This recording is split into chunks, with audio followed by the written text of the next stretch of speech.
Bring us 2 absolute martinis. You know how I like them, straight up. And then precisely 7 1/2 minutes after that, you're gonna bring us 2 more. Then 2 more after that every 5 minutes until one of us passes the fuck out. It's up to each and every one of you, my highly trained Stratonites, my killers who will not take no for an answer. Not hang up the phone until their client either buys or fucking dies!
Welcome to the Talking the Line podcast, presented to you by Talking the Line Sports Media, giving you our best insights and analysis so you can rake in some cold hard cash on your next sports bet. Now sit on back, open up your mind, and let's cash some tickets. We can't thank you enough for joining us. We hope you enjoy.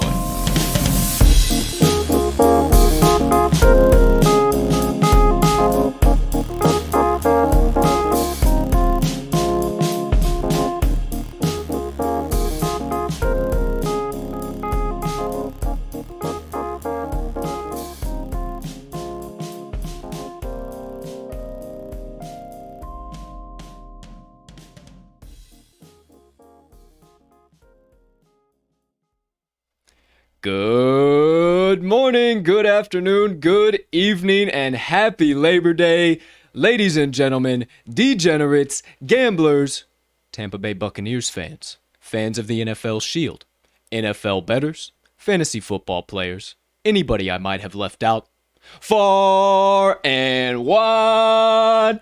Welcome in to episode number 118 of the Talking the Line podcast, and as always, thank you so much for taking a few moments out of your day to come and kick it with the crew on this beautiful September 6th, 2021. If you're watching live, you saw me almost say August there. Got to get into September. We're now the second official week in here, so let's get after it. But before we do, 3 days away from the start of the NFL season, we have loads to talk about. Please take a few moments to smash that subscribe button on whatever platform you are currently ingesting the TTL pod on. If you are watching on YouTube, you might as well hit that notification bell over there as well so you never miss the start of a live show or any additional TTL crew content dropping. As a reminder, Wise Words, our new show coming out this Wednesday. You do not want to miss the absolute electric first episode.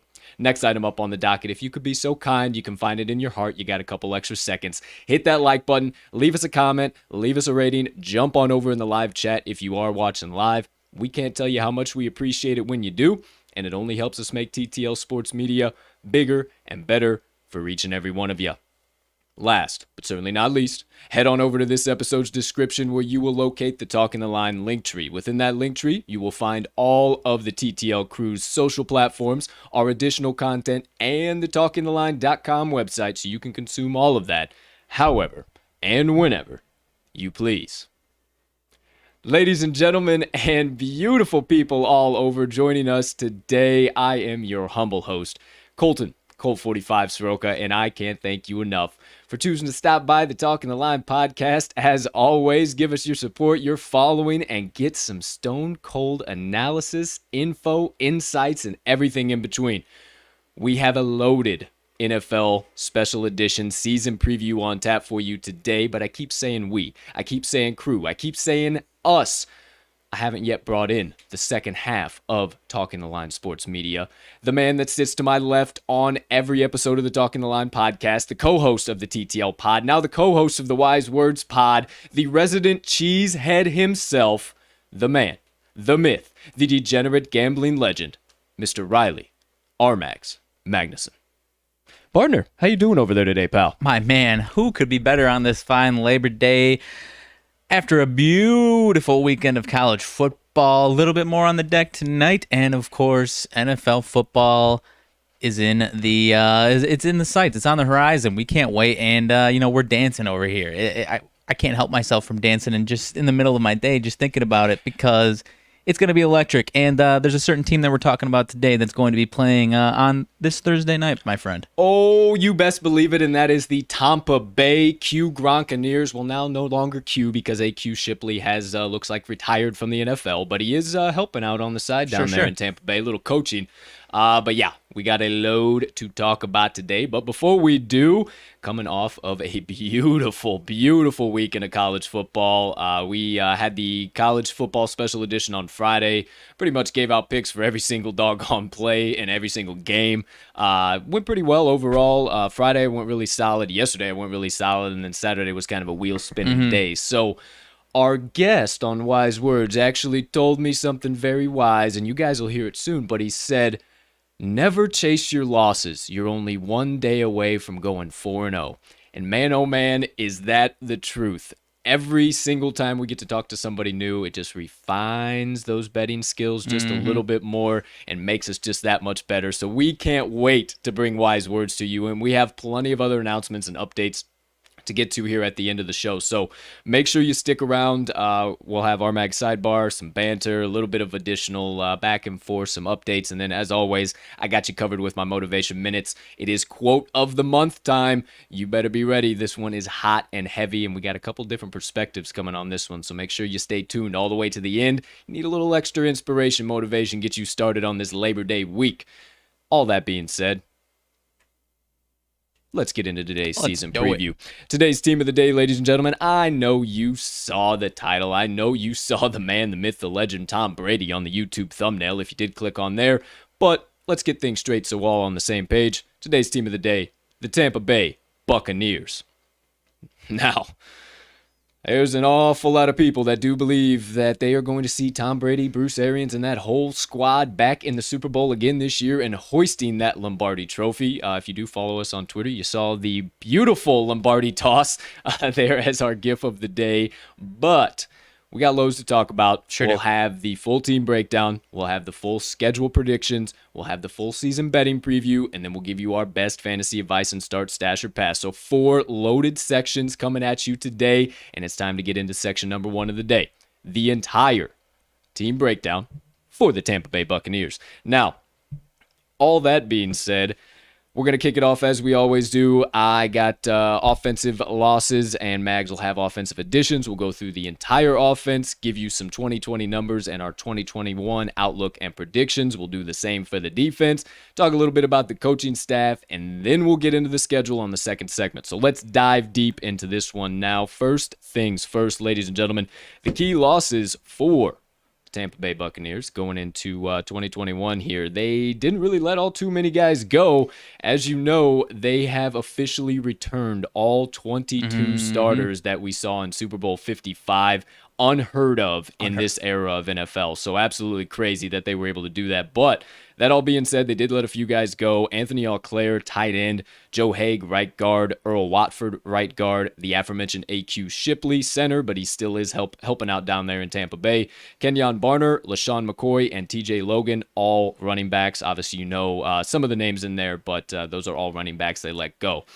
My partner will tell you some of the key additions that they brought in, but overall, I don't think that they're going to hurt too much offensively, but they necessarily didn't bring in all too many key pieces. Partner, what do you think as far as the key additions here in Tampa Bay? Yeah, as you mentioned, not really anything to write home about here. Gio Bernard, I guess, is as far as names go, is the biggest one, but he's probably going to be buried on this depth chart for a decent running back room here. Out of the draft, they pick up second-round quarterback, potentially the heir apparent to now Tom Brady's throne here in Tampa Bay, Kyle Trask out of Florida. Third-round offensive tackle Robert Hansey out of Notre Dame, and then fourth-round wide receiver Jaylon Darden out of North Texas. That about does it for the offensive side of the ball here, partner. Nothing crazy to write home about, as I mentioned. Yeah, there's not going to be much crazy on the defensive side either. No. As far as losses and additions go, this was not the team that really made any moves whatsoever, and obviously you can kind of deduct that knowing that they brought back all 22 guys. That all being said, let's talk a little bit about some 2020 numbers before we dive into 2021 here. As far as the offense goes, they averaged 6 yards per play. They rushed the ball 38.22% of their plays and passed on 61.78. Completion percentage across the board, 64.27%. Their third down conversion was a little bit less than you'd actually think, 44.35%. But there is a key reason to that I'll tell you in just a second. And in the red zone, 64.56%. So not bad. You would love to see him keep it right around there. Now, as far as that third down goes, they need to really improve not running the ball so much on early downs this year. It was one of the key pieces that Warren Sharp really dug into, and hey, they cannot afford to do that. If there's anywhere they need to improve, it is there massively. Because that third down number, or the third down conversion percentage so low, because they had one of the longest second in yards to go in the league, close to some of the bad teams that we've talked about in the past. So they really need to correct that this year. And honestly, in my opinion, they got a little bit lucky last year in some spots. And, you see the bright, shining Tom Brady and the Super Bowl, and they did everything. If you kind of look back, and we'll talk about it over the course of the show, there was a lot of spots that they got lucky in and afforded them the opportunity to even be in the Super Bowl. That all being said, I felt like I've said that about 15 times a day. Let's move into 2021. Back from the past into the future. Projected Week 1 starters, Thursday, coming right up. Offensive side of the ball, starting with the offensive line. They got Tristan Wirfs, Ali Marpet, Ryan Jensen, Alex Kappa, and Donovan Smith. Either on the right on the left, sometimes blocking, mostly in this offense, catching passes. You got Mr. Rob Gronkowski. Looks like he'll be getting the start, but O.J. Howard coming back and also competing for receptions, Mr. Cameron Brate. So they do have a very solid tight end room once again here in 2021. As far as the wide receivers go, same classic names. You know them, Antonio Brown, Mike Evans, and Chris Godwin. We'll talk about them plenty when we get into the fantasy section of the show today. And then as far as running backs go, you have Leonard Fournette and Ronald Jones. And then skip these two guys, but the fourth and fifth guy projected on the wide receiver depth chart. The little speedster still gives my man nightmares from time to time. I'll eat all of that. Mr. Scotty Miller, you know the name. If you used to watch the Bucks and Packers game last year, you know the name. And then Tyler Johnson also looks like he'll be coming in as well. And then, you know him, the GOAT, Tom Brady, don't even need to say it. Blaine Gabbert behind him, and then Kyle Trask in from Florida behind him. So, hey, if I was Blaine Gabbert and Kyle Trask, I would be loving my life right now, learning from the GOAT and having no problems or issues in the world. Now, as far as this offense goes, my opinion, I think it's still going to be really dominant. I think that they need to improve upon that early rushing on early downs. Obviously, that is a very, very critical thing for them. They need to pass more on early downs. They need to be less predictable as an offense. And if Bruce Arians can really start opening up that passing game with Tom Brady knowing the offense in full now and not going up to the line and kind of imagining what's going to happen, he knows it like the back of his hand now. He's got no problems with his knee. He might be 44, but I don't give a damn what you think. For time, it is not a factor for that man. So I think this offense is going to produce once again here. We'll talk about it more in fantasy, but I think it's going to be hard to kind of target what guy actually does produce. And I think that is their main focus, is to kind of lead away from some of that predictability. They want to spread it out all over the field. Right. That's my thoughts in general, partner. What are you thinking about the Bucs offense here in 2021? Yeah, you really can't add too much here, partner. I mean, the one thing you talked about as far as the third down efficiency and putting themselves in those long third down, second down situations, not only were they running on first down way too often, their efficiency running the ball when they did wasn't that good. So one way or another, either their running efficiency needs to pick up or they need to just get away from that altogether, because, I mean, we know the names now, Fournette and Ronald Jones. Fournette obviously took himself up a level in the playoffs, and that was less of an issue. Playoff Lenny, baby. Playoff Lenny. So I don't really have any expectations as him turning himself into regular season Lenny all of a sudden. I don't think so. And I do like Ronald Jones quite a bit, so I'm interested to see who gets the bulk of the workload there, or if it's closer to a 50-50 split. But overall, I mean, obviously it's hard to be pessimistic about this offense. It's really just how high are they going to, allow their ceiling to be here with those early downs and what we're going to see from that. So obviously I'm optimistic here. I love this receiving core, the tight end core as well. So it's really going to be, when does old Father Time come to pick off Tom Brady? And I don't think it's going to be this year, much like you mentioned, partner. I don't think it's going to be this year either, but let's see what the guys at SFA have to say. Key rankings, courtesy of them, as always. The quarterback room comes ranked as the third best unit in the league. So obviously they have plenty of faith that Tom Brady still continues to produce at age 44. Offensive line, third best unit in the league as well. So actually a little bit surprising there with some of the losses, but obviously they have enough faith that they can continue to produce and keep Tom protected and that running game going. Running backs, 23rd unit in the league, so they definitely do leave a little bit to be desired. There is no regular season Lenny, as we know of. Right. And Ronald Jones is solid, but he depends on some of those big burst plays rather than just consistently 5, 6, 7 yards. Receivers, not much to even question here. Number one unit in the league. I mean, as far as depth goes, as far as capabilities go, I have no arguments with that whatsoever. This offense, I mean, 3 of the 4 units that they rank are coming inside the top 3, so that's pretty damn good. I think they continue to produce here in 2021. I don't know. I know you would think that they were really healthy. You'd see regression there. Oh, they just got so lucky. You're going to see regression there. I don't think we see it. And I think the big part is that Tom Brady didn't know that playbook that well last year, and they are coming in like his 10th year in New England now. Right. That's the vibes that are going on. And not to mention, you mentioned it already, his knee was an actual problem last year that he kind of swept under the rug. Huge so, maybe we see kind of similar as far as him healing from it, kind of compared to what he was as far as dealing with the injury. Maybe it's kind of a similar slowing him down. So But I mean, if it's 100% healthy, then good grief, we've got a long season coming for the rest of the league here. You best believe it, my friend. Well, that's enough for the offense. We'll break it all down even further as we go over the course of the show. And then obviously in fantasy, we are obviously going to give you our best fantasy advice. So stick around for that too. Don't worry. Defense, though. Let's flip the script. Key losses defensively, as always. My partner kicks things off on this side of the ball. What do we got going into 2021? I know they just let a boatload of guys go. My friend, I do not have one single name of note to talk about right now because all of the guys, did they technically let some guys go? Sure, but those guys either didn't play in 2020 or I can count on two hands how many snaps they played in 2020. They returned so many depth guys.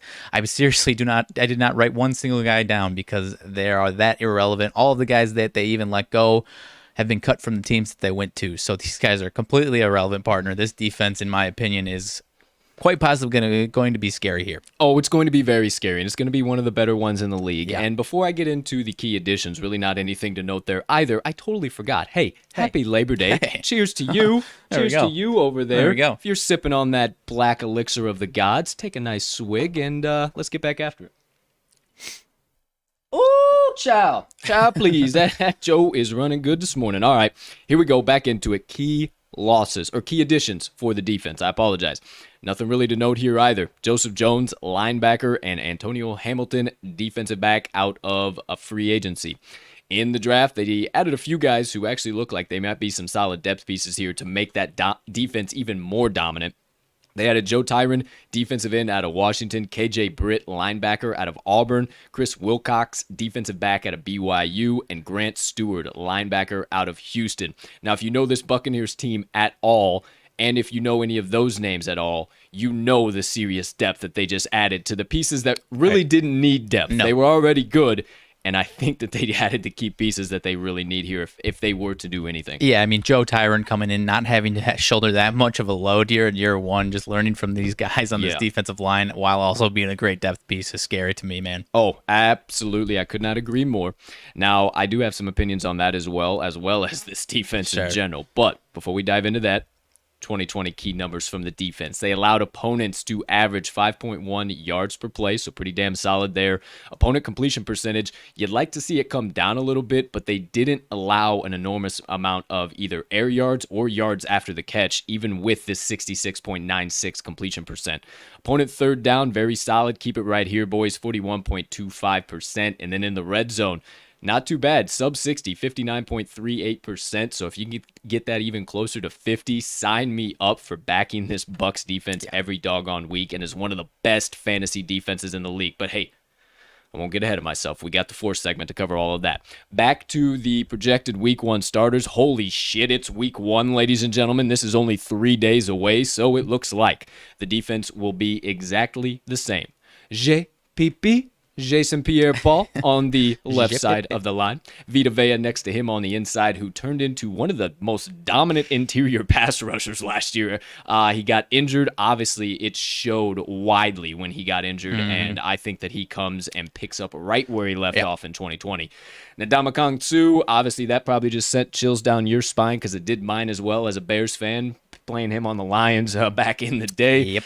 Never liked to face Ndamukong, and unfortunately for my Bears, we are going to have to do that this year. And Well, I'm a little concerned. not to cut in, but he is the third person on this defensive line that scares me the most. That's how scary this D-line is. Absolutely. And then right next to him, Shaq Barrett. So this defensive line should have no problem generating any type of pressure, and they should return right to their form. And I suggest if you are a quarterback facing them, you run in the opposite direction as fast as you can. And little kicker, this defensive line is only facing 4 quarterbacks that they faced last year that are veterans. Yep. All the other ones are rookies or have been with their team for 1 year. I think they are going to be dominant, but rounding out the front 7, you got Levante David. Don't even need to talk about him, and you really don't even need to talk about Devin White either. No. Both those guys' names speak for themselves, and Devin White, even being young in the league, he is still speaking volumes. He needs to improve a little bit in coverage, but what he lacks in coverage, he more than makes up for in blitzing and sheer football ability. He is an athlete. As far as the secondary goes, you have Jamel Dean on the left side next to Sean Murphy-Bunting in the slot. Then Carlton Davis on the opposite side of them. You got Jordan Whitehead, strong safety, kind of plays in the box and out from time to time. And then Antoine Winfield Jr., 2019 rookie, came in and has absolutely dominated since. He is a dog in the free safety position and also can come up in the box from time to time too. I have no concerns about this defense at all, and I really don't have anything that I need to write home about. Is there anything that I missed, pardon? No, as far as concerns, I mean, to nitpick, the secondary is not as dominant as their front seven, but because of how dominant that front seven is, it doesn't matter. I feel like I might be able to play cornerback, and I might look okay in this. And I didn't play defensive football, and when I was growing up and playing football, maybe a little off, but you know what I'm trying to say lofty, here. You understand what I'm trying to say. As far as how good I think this front seven is. And you mentioned it as far as that's the biggest thing for this defense. Maybe not the biggest thing, but this is a reason why I think they're going to look like the potentially best defenses in the league is the inexperience or, new system that these quarterbacks that are playing are. I mean, they played Matt Ryan twice. That's one of the more experienced situations, but it's still kind of a new coaching staff. And Josh Allen is really the other one. All these other guys, I mean, Matt Stafford, new system. Dak Prescott, I guess you could include into that, but he only played 5 starts last year. And then the other guys, Jalen Hurts, potentially Justin Fields, Jameis Winston, Carson Wentz, Sam Darnold, Zach Wilson. So I think this defense is going to cause headaches upon headaches every single week for these quarterbacks, except for maybe a couple. And even then, it's probably going to be that quarterback's toughest game that they play. So I am through the roof on this defense, partner, especially this front seven. Sounds like you're about on the same page as I am. Yeah. I have no questions, comments, or concerns on this team. Let's see if the guys over at SFA do key rankings, courtesy of them, before we wrap up the full team breakdown. Front seven comes in ranked as the number 1 unit in the league. No question about it. I have no arguments or no qualms with that whatsoever. Secondary, 8th ranked unit in the league. I think that number is just a little bit better because of how good this front seven is. But I think that they can continue to improve and solidify themselves as a top 10 secondary.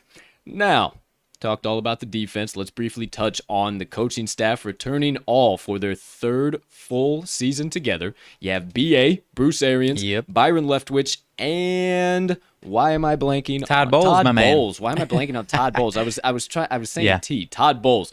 Yeah, definitely never leave out Todd Bowles. He will ratchet up a defense on your ass the moment you forget about him. I actually thought that Todd Bowles and Byron Leftwich were potentially going to be out of town and go get themselves head coaching jobs with what they've done. They obviously don't think the magic is over yet. Right. So, I think they want to milk this a little bit longer. So they chose to stick around. They chose to keep hanging out as OC and DC under BA right now. And I think that is a brilliant move by the both of them because, hey, even if they don't get the Super Bowl this year, maybe Tom plays till he's 46 and they at least get one. Yeah, I think they'll stick around until that magic they think is gone because Todd Bowles, I mean, he was on the Jets and it was, the Jets. So that's why I think he was ruined over there. So if he gets another chance, I think he's going to make the most of it. It was the Jets. I don't know why I said All right. that. That's the offense, defense, and full coaching staff. Obviously, you know us. We always go down rabbit holes during the whole course of the show, so we'll be covering them plenty more in full. And especially when we get to the betting preview, we got Thursday's game to discuss, ladies and gentlemen. We have the opening lines compared to what they're at now. Yep.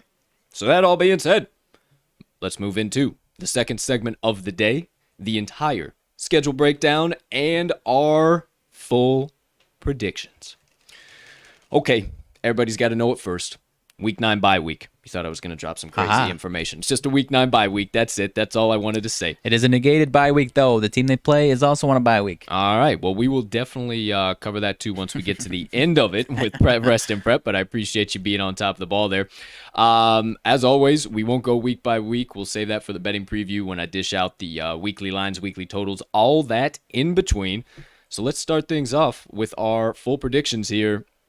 First things first, the division, NFC South. Partner, I'll let you kick things off here today, my friend. How you think the Tampa Bay Bucks fare in the NFC South here in 2021? I think they clean up here, my friend. They suffered 2 losses to the Saints last year, and I think these Falcons and Panthers are going to be improved, but not quite improved enough to be competing with this Tampa Bay squad. So I am going to say one way or another, give me 5-1 out of the NFC South. And, I think they clean up the Falcons twice here. I believe they should clean up the Panthers twice, and maybe the Saints figure out a way to win one. However, they do play the Panthers in Week 18. And 16. Yep, in 16. But my point with 18 is I do think they'll have the division locked up by that point, so they'll be able to rest some guys there. So I'm going to say whether it's the Saints just straight up beating them, which I'm kind of leaning off of that, or the Panthers getting in Week 18, I'm going to say 5-1 one way or another here. 5-1 one way or the other. All right. Well, as for me, I'm kind of singing the same tune, but not as close. Okay. I do think they split with the Saints. I think we get one Jameis Winston revenge game. Oh, there you go. One Jameis Winston revenge game, That's baby. fair. It has That to is happen. fair. You're It right. has to happen. And the Saints win that game in the playoffs last year if Jared Cook doesn't fumble that football. Okay. Period. Panthers. I will also give them a split against the Panthers. Ooh, okay. I think that Week 16, Week 18 deal, they might even have the whole division tied up in Week 16. Okay. They might be looking by them at that point. And I don't know, they finished with the Panthers twice and the Jets in Week 16, 17, and 18. Like, you think they give a fuck about those games? So I think one of those games are going to drop. If Tom Brady cares about winning a football game. Oh, for fuck's sakes, I ain't asking that. But I'm just kidding. That being said, I think they handily take care of the Falcons. Yeah. The one time they play in Atlanta is Week 13. They're still favored. I'm not really too worried about it. We'll talk about it a little bit more in depth, but I think they clean house there. So I'll give them a 4-2 in the NFC South with the split to the Panthers and a split to the Saints. All right. So actually, I got to put you in parentheses. Giving away my trade secrets here so everybody knows how I keep track of everything. All right. 8 main. It doesn't matter fucking anyway. I can't do math half the time. Seriously. So 8 main games outside of their division. They got the AFC East and the NFC East. Patented by TTL Sports Media. AFC East. Partner, kick it off once again. What are you feeling here? Out of the, I'm sorry, did you say AFC or AFC East? AFC East. Yes, okay, I will go. I'm kind of singing the same tune on all of these. I am going to go one way or another 3-1 out of the AFC East. That Bills game is in Tampa, so that might be a tough one. But then you also got in New England with a little Bill Belichick, Tom Brady rivalry going on here. So I don't know which one it's going to be. I want to talk myself into the Patriots. That Tampa Bay Bills game is going to be a hell of a game. So I think they clean up against the Dolphins and Jets, and then they split between the Pats and Bills. So give me 3-1. All right.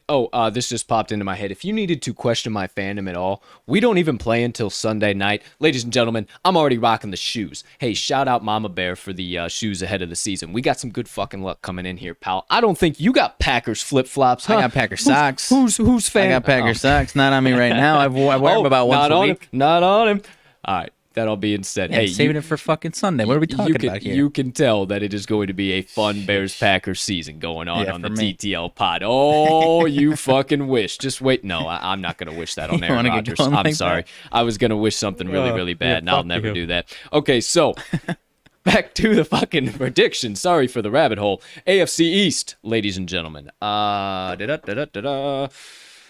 too am going to go 3-1.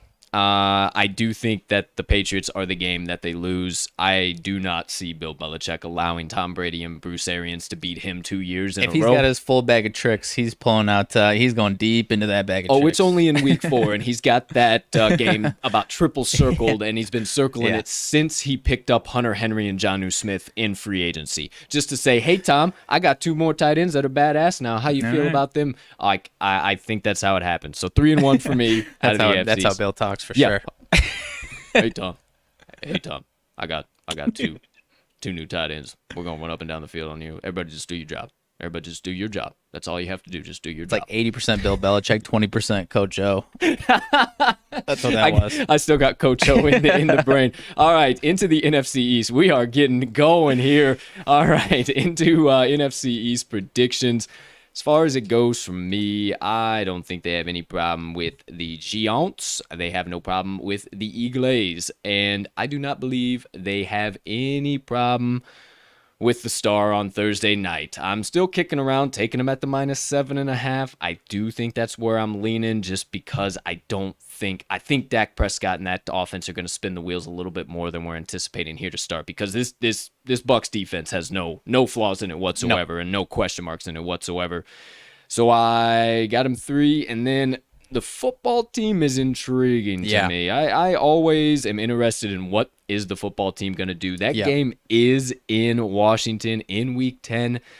So it is a very, very good possibility that Washington could pull something out of their ass, a little Fitz magic at the very end of it. You know, one way or another, and hell, maybe it is Thursday night and the Cowboys shock the world. I'll too give them 3-1 again out of the NFC East. I can't add too much here. You and I are singing almost an identical tune. I am leaning towards, in Washington, the football team getting that win because I think their defense is also pretty damn dominant. They gave them some trouble in that wild card game last year. If it wasn't Hanky. Exactly, my man. And, he wasn't even bad in that game. He wasn't bad. So I am leaning towards that one with an extra little caveat, kind of like you said. Maybe the Cowboys have something. I am not picking the Cowboys to win that game, but it wouldn't shock me, I don't think. So I will also say 3-1. Definitely not picking the Cowboys, but I could see it happening. Okay. Real quick. Bob Saleh has just announced that slot receiver Jamison Crowder is on the COVID list. He is trying to test back negative to be able to make the Week 1 game here, but big hit for Zach Wilson and one of his dominant slot receivers. Oh, there. Carolina So they Jets, do play that's Carolina, right. so That's it right. is going to be a very interesting game there. So already with the storyline. So a little bit of something to think about there. Back to the predictions, and welcome back to the Talking the Line podcast. The final 3 games that the Buccaneers have are the Colts, the Bears, and the Rams. I am actually really, really interested in the Colts. We'll talk about this more in the betting preview, but this is their lone pick'em of the entire season. It's played in Indianapolis. It's late in the year. It's Week 12. It is after their bye, but why are they a pick'em? Right. That makes no sense to me. So with them being a pick'em, I feel like the books know something we don't, and maybe Carson Wentz is rocking and rolling. Maybe the boys are chugging by that time. I'll give it to the Colts, as crazy as that sounds, just because why the hell is it a pick'em? Yeah, that doesn't make weird. any sense. The Bears,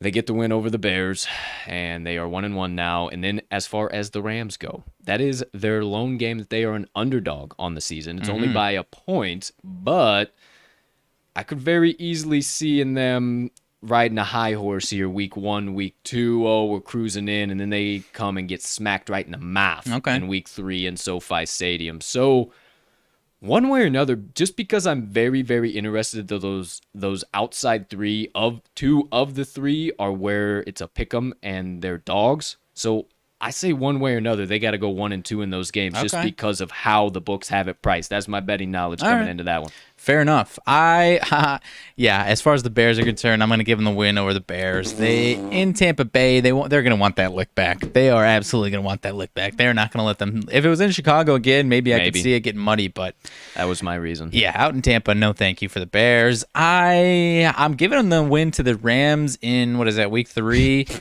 What's that? Continue. It was nothing in regards to you. Okay. As far as the Rams, I'm giving the Rams a win there. Rams actually got them last year in Week 11 in Tampa Bay. And now with Matt Stafford, I'm going to give the Rams that one in LA in Week 3. That one against the Colts, as far as what you said, it also has me concerned. Maybe this Colts defense has the right recipe for this Tampa Bay offense, but I'm going to pick the Bucks in this one. Maybe by that time, if the line is kind of similar and it's a little fishy, maybe I'll change my tune. But as of right now, as much as when they're healthy, I like this Colts offensive line. This Tampa Bay defensive line, I think is going to be giving Carson Wentz some nightmares leading up to it. And I think the Bucks get that win. So give me 2-1 out of these 3 as well. All right, 2-1. So 5, 8, and 3 is 11, 12, 13. And let me make sure 5, 7, 8, 9, 10, 11. So then it would be 4. Okie dokie. Let me make sure I did this one more time. 5, 6, 8, and 3 is 11, and 2 is 13. Yep. Okay, so a little bit more convincing on the side of my partner. But if you're rocking with me, we got a lot to discuss here, and we'll talk about it more in the betting preview here very shortly. But if you're rocking with me, the Bucks are going 11-6 in 2021. If you're with my partner, the Bucks are going 13-4 in 2021. So, one way or another, if you're a little bit less on them in the division, then hey, maybe they do go 11-6. Maybe they're right at 12. I don't know. It's kind of there were a couple of games that we definitely talked about. Are like, yeah, they should win. So, with him being 13, me being 11, and the season win total being at 11.5. We got a lot to talk about once we get into the betting preview. So stick around for that. But there's our full season predictions for the Tampa Bay Buccaneers. Let's keep this proverbial train that is the TTL pod just steaming on down the tracks with the third. Or for the theme of the day, the pirate ship with the old Tampa Bay Buccaneers. Keep the pirate ship looting over the wide open sea. Yarg. Never mind. Train on the tracks. Train on the tracks. Forgot key rest and prep. We talked about that at the beginning. Real quick, courtesy over the guys at SFA, as always. They have 2 games where their opponent has over a week to prepare, and then 3 games where their opponent has less than a week to prepare. So a nice little 1 differential there.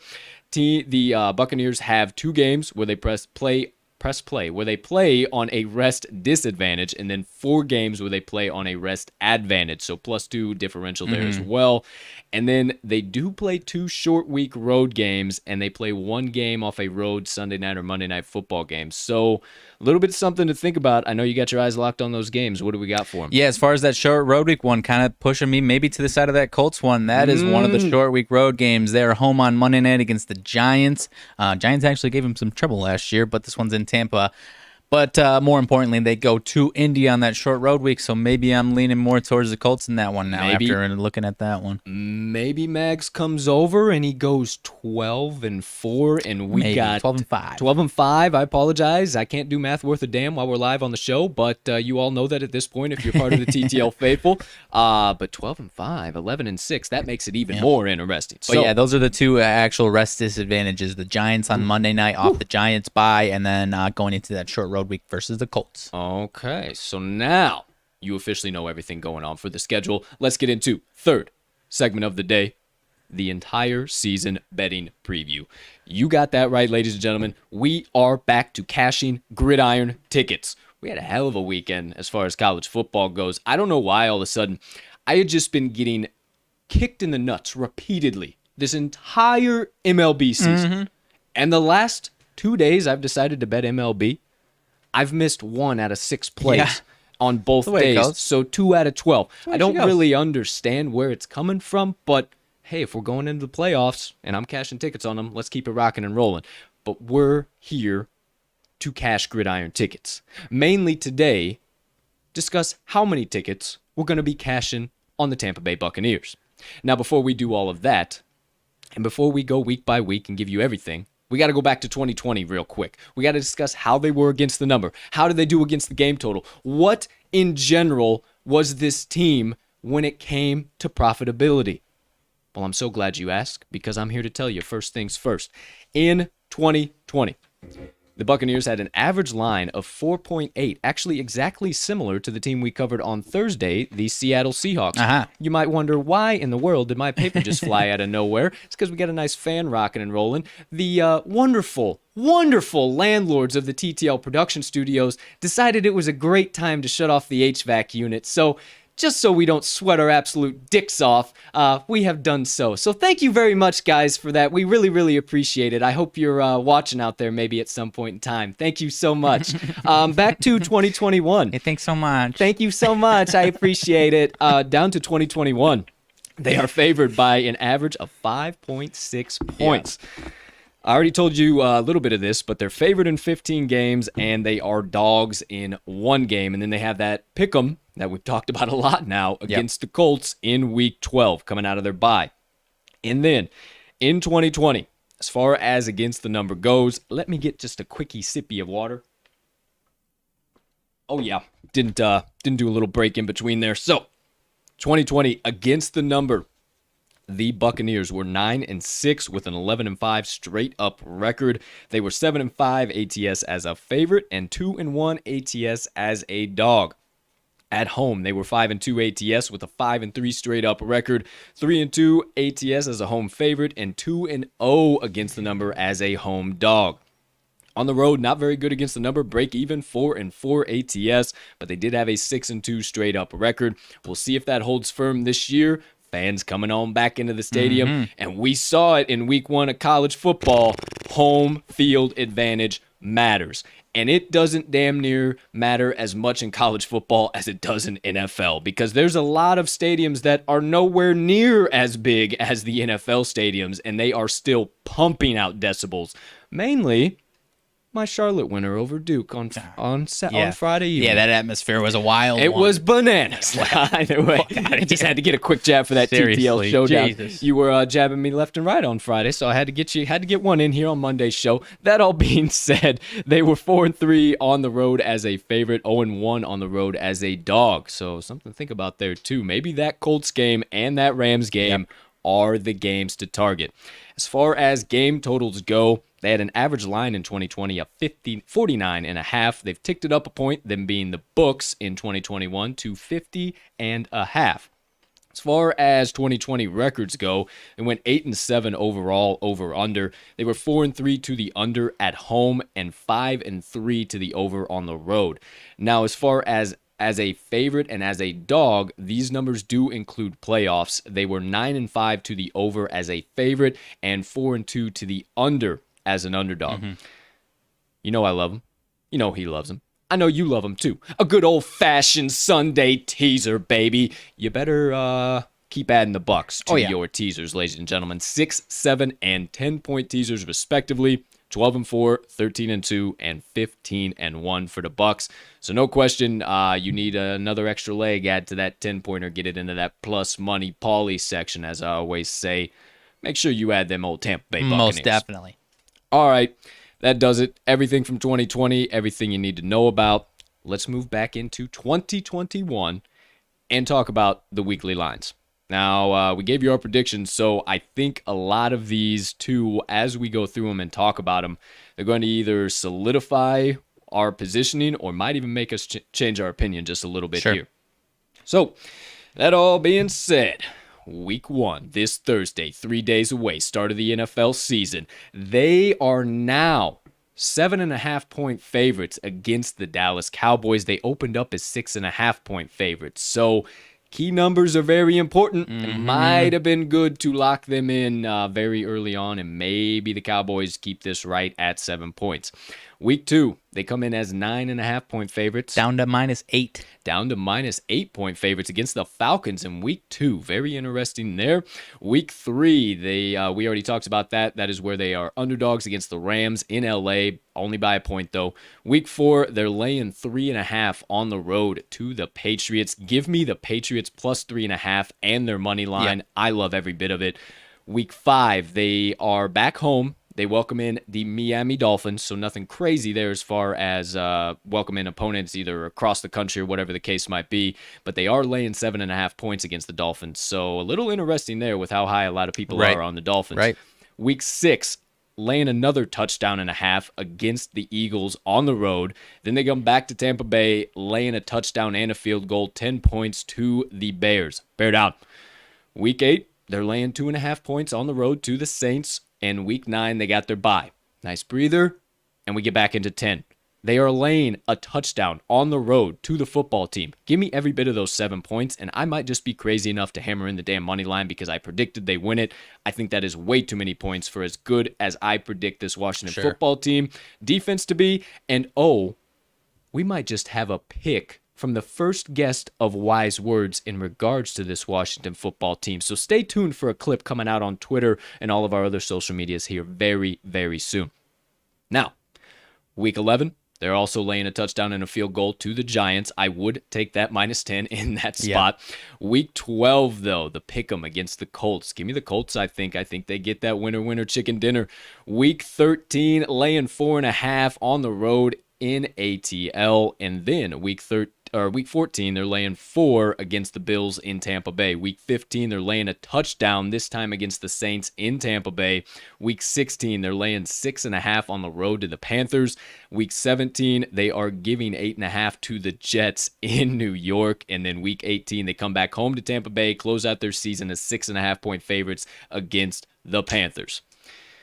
Now, overall, I told you a few spots that I'm very interested in fading them already, looking ahead, that Week 4 New England matchup and the Week 10 Washington matchup, the Week 3 LA matchup, and the Week 12 Indianapolis matchup. Those would be my 4 that stick out the most for me.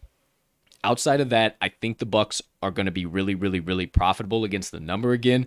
However, in some of these tighter games, Atlanta 4.5, Buffalo -4, New Orleans -2.5, you're going to have to really think about it. And maybe even the touchdown spreads. Saints minus a touchdown. You look at the Dolphins -7.5. I mean, some of these teams that they're getting a touchdown against are very, very scrappy, and they have more than enough opportunity to keep it within a field goal. So Sure. I think you're going to have to be tentative. I think you're really going to have to do your research. I think you're going to have to tune into the Talking the Line podcast still Monday through Friday, Yes, 10 a.m. sir. to 11:30 a.m. Might be 11 to get our best bets of the day and cash tickets on the Tampa Bay Buccaneers or maybe the team that they're playing. Either way, I think it's going to have to take specific spots, but you know where I'm sitting. I love the Rams. I love the Patriots. I love the football team, and I love the Colts. Partner, any specific way you're leaning? Anything jumping off the board at you? Yeah, I mean, as far as I'm honestly not sure if we're going to see. I think we might see a profitable ATS number, but I could see it being, a 8 and 9 type ATS season, and still winning 12, 13 games. And the reason I say that, the average line ticked up, and it's those ones that are now -7.5 that really have me concerned. There's going to be certain spots where they absolutely destroy whoever it is they're playing, but there's also going to be some games that are unexpectedly close, and there are going to be some trap spots for these books to pick up some money on the public hammering in the Bucs because they think they're going to absolutely destroy teams. I mean, you look at last year's schedule, they lost to your Bears. They only beat the Giants in New York by 2. They beat the Falcons in Atlanta by 4. So some of these road games where they're over, a touchdown or more, I think there's going to be a few more spots where I'm picking off those games that might be closer than people expect, as opposed to laying the 7.5 points. Like that Dolphins game, it is in Tampa Bay, but that's not a far travel by any means for the Dolphins. So with that being said, maybe I think, the Giants and the Eagles, I think they should smoke them, but I don't know. So I'm going to be really tentative on some touchdown spreads here. What do you got? Head coach of the Houston Texans, David Culley, has announced a Week 1 starter. It is going to be Tyrod Taylor. So the Deshaun Watson saga rages on. Did we talk about a quick rabbit hole? Did we talk about their actual online depth chart where it's Tyrod Taylor, I'm blanking on who their backup is, nobody third, and then just other is Deshaun Watson? Okay, so very interesting as so what in the fucking weird, hell dude. is going to happen in Houston. But that is way too messy of a rabbit hole for us to go any deeper in. So we're going to climb on back out and stick with the Tampa Bay Buccaneers against some of their lines. Now, as far as game totals go, my friends, I think this will be an over team. I really think it will be, but it's going to take some specific spots. I was interested in the over at first this Thursday's game. Sure. 52 is what it opened at, down to 51.5 now, lost the hook. And the over's getting the big money, so that reverse line movement definitely scares me a little bit. And Seems too easy. it seems way too damn easy, and I think this Bucs defense is going to do enough to limit the Cowboys, and I think that the Bucs offense spins the wheels a little bit to kind of start things off. I don't want to say that they're going to be how they were at the start of last season, but still, I think they're going to spin the wheels just a tiny bit here to start the season until we get that cohesion and rocking and rolling back again. So I would say I might take the under on Thursday. Take a look at my best bets. I haven't officially locked it in. Obviously, we got a few days left here still, 3 officially. But as far as that, nothing really jumping off the board at me. Any numbers, anything key for you? No, once again, I think it's going to be week to week because while there's going to be certain weeks where this offense puts up a lot of points, there's going to be certain weeks where this defense absolutely dominates their opponent. And, the Bucs might put up 30 points and the game might stay under. So it's going to be taking real specific weeks. And I think we could see right around, 8 and 9, 9 and 8 over under type record once again here. So I just had to drop in a quick RNC. I think 8 and 9, 9 and 8 is going to be right around there. It's definitely going to take those specific spots. So that all being said, well, we're talking about game totals. Let's talk about a season total, my friend. Already mentioned it to you. I'll re-mention it again. The Bucs season win total is set at 11.5 wins right now. The over is at -150, and the under is at +125. If you're with me, you know that we are going 11-6. If you're with Mags, are you shifting on the Colts game? I Hold firm. All right, so you'll sure. be going 13-4. So we'll say 13-4. Now, obviously, my partner is pretty firm cemented on the overside of there, even if he does give the win to the Colts. However, I'm a 0.5 short. And I think, I don't want to say you're wrong, partner, but I think I might be leaning on the right side. I think that there's a few, just those key games that it's going to come down to. The ones that I mentioned are extremely valuable betting-wise. Right. And then depending on what they do in the division, if they go 4-2 in the division and they do what I predicted and then somewhat of what you predicted as far as the outside games outside of that, I'm not going to play it. It's very, very intriguing at plus 125. It might be a sweat and a half, so maybe I put a half a unit on it just with a little plus money, but it just seems too easy that the Bucks come out and rip off over 11.5. What are you thinking? Yeah, I'm mostly right there with you. I'm not going to be hammering in that under, but I'm also not going to be hammering in any over. Minus 150, certainly not. And then you go up to over 12.5. I think at plus money, I'm less confident that they get to 13 wins. I think 11-12 is going to be their win total. So the Bucks nailed it. They made it way too tricky for you to find any value on this. If there is value and you're sticking at 11.5, I think the value might be on that under, but I don't want to be the one who bets against Tom Brady once again and then he reels off 13, 14 wins. That's just less of a betting handicapping style and more so just I don't want to be embarrassed by a Tom Brady awesome season here. And I also don't want to eat that chalk and run the risk of them not being as good as Super Bowl 55 champions. So I think this one's a stay away. Yes, We've given you plenty that are plays. We have some. We'll be putting them out here shortly. You can also see them on our tally sites. If you haven't gone on to tallysite.com, check out our landing pages. If you don't want to peruse through all the leaderboards and everything, just go to talkingtheline.com. Check out our Today's Best Bets tab, and you'll see all of our profiles there, and you can just click on that, and it'll take you to our landing pages. You'll see all of the additional stuff and stuff like that. But if you do have the Action Network app, you can follow me at cash_with_Colt. You can follow Riley at RMags, and then once we get to the regular show back in business, you can follow our best bets at Talking the Line. That all being said, it would appear that the Bucks will probably be back in the 2021 playoffs. The books are at least thinking so. Yes is at minus 650 and no is at plus 430. Partner, you got enough cojones to back the no at plus 430? Yeah, they're going to score. No, I'm not even going to say what I was going to say. No, absolutely not. I was going to joke and say no, but yeah, not happening. All right, so I will neither be backing at no. I do believe we see him back in the 2021 playoffs. However, might be a little shaky from time to time, and they just squeak on right in there. However, let's take a little bit of a gander here at some division, conference, and Super Bowl odds. Division-wise, the Bucks are third. No, sorry, they that's a are typo. not. That's is my a bad. typo. That is a typo. That is my bad. First in the NFC South. I was about to say, how do they have minus 240 odds and in the third spot? That's my bad. No problem whatsoever, partner. We are corrected back in action. The Bucks are first in the NFC South, minus 240 odds. You hear it from us all the time. There is no reason to eat the chalk like that on a future bet. Yes, the Bucks will probably win the division, but there is no reason to lay it at minus 240. No, if there was one in the entire NFL, this might be the one because I really don't see any path where they don't win the division. Sure. But like you said, I still am not trying to. I mean, I don't have the means to put enough money to make minus 240 valuable. This would have to be a real high roller that can sweat out, a 6-figure bet on this one. Wise words from you, partner. Hey, always bet within your means. Yep. Maybe that was a little bit of a trend too on episode 1. I don't know. You're just going to have to tune in and find out. As far as the conference goes, they are first place, obviously in the NFC, just like the Chiefs are in the AFC.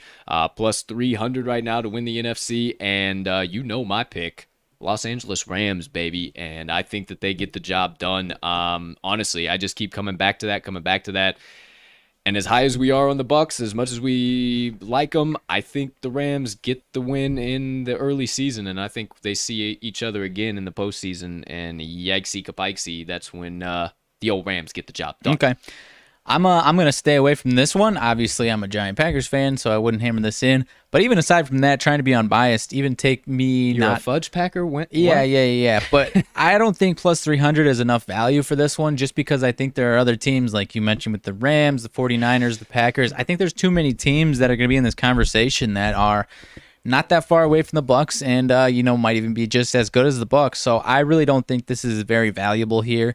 And I, out of an entertainment standpoint, I'm going to be hammering in my pack. But take aside that, even if I wasn't doing that, I don't think I would make any play on the NFC winner, just because I think it's anybody's ball game, at least out of the top 4 or 5 teams. Most def. I couldn't have said that any better myself. And then Super Bowl 56, they're first, plus 650. The books are setting it up for them to repeat, but I don't necessarily know that you should be hammering that in, ladies and gentlemen. It is incredibly hard to do so. Yes, sir. Not saying Tom Brady can't dial it up, get it rocking and rolling. Bruce Arians, Byron Leftwich, Todd Bowles, they can all do it, but it's going to take an awful lot here in 2021. Mr. Tom is the last one to do so in 2003, 2004, but it has been 2003, 2004 since it's happened. Okay. Well, hey, a little bit of a little glimmer of a sidebar there. How about that action? So that does it all. Division Conference Super Bowl. Wrapping it up. Some side bets. Really no value here with any of the guys. I think that the targets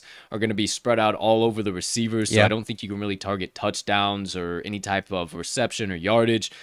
I don't really know that either one of these running backs are going to be anything to write home about. Now, if Tom Brady lights it up like he has in the past, his 44-year-old ass goes out there and absolutely destroys everybody and once again silences every critic on the market, potentially give me him at MVP for plus 1,200. I don't know that I'm locking it in right now, but it's always worth a little bit of a sprinkle. The old dog does some tricks, and he makes it back to the Super Bowl. There's no question in my mind he's getting MVP. Yeah, I mean, there's I don't know that there's too much value. I don't hate what you said. I mean, it certainly is possible.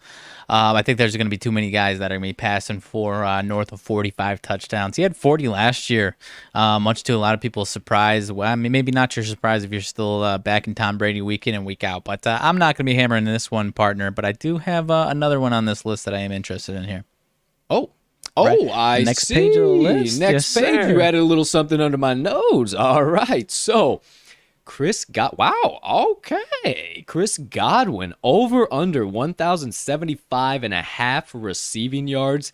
Gimme. Thank you for dropping that down, doing a little extra insight. Yeah, I'm taking the over here. He finished with 840 last year, but it was through 12 games. And he was hooted. And so if you go on pace for that same yards per game production, he goes for 1,080, and that would have been in 16 games, which would have been enough for this number. Now, not only do you add a game, but 2 years ago, 2019, he was right around 95 yards per game. I don't think he gets quite back to that, but I do think he gets an uptick and goes right around 80 yards per game. And he puts up 1,100, 1,200 yards in this season. So I do believe I am going to be hammering in Mr. Chris Godwin over 1,075 receiving yards here this year, partner. I am rather excited that you put that down because I hadn't looked at his total yet. I was going to do that here pretty soon with them starting on Thursday, but doggone. Mike Evans is right around the same number too. Maybe tough for both of them to go around 1,100 yards, but I think, and we'll talk about this a little bit in fantasy, I think we might see just a tidbit of a drop-off from Mike Evans, and you might have to tamper expectations. But we'll talk about that a little bit more here in just a second because that does it, everything for the full season betting preview. Let's keep it moving right along. Fourth and final segment of the day. You know how we get down here at the TTL Pod. We're fantasy nerds at the end of the day. We love PPR. We love QB points. We love a good kicker getting us 7 or 8 to push us over and beat our arch rival in our league by 0.47 points. There's nothing sweeter than it. So please sit on back. Relax once again if you got up too tense. Maybe we were bashing your Bucks when we talked a little bit of some of the betting there.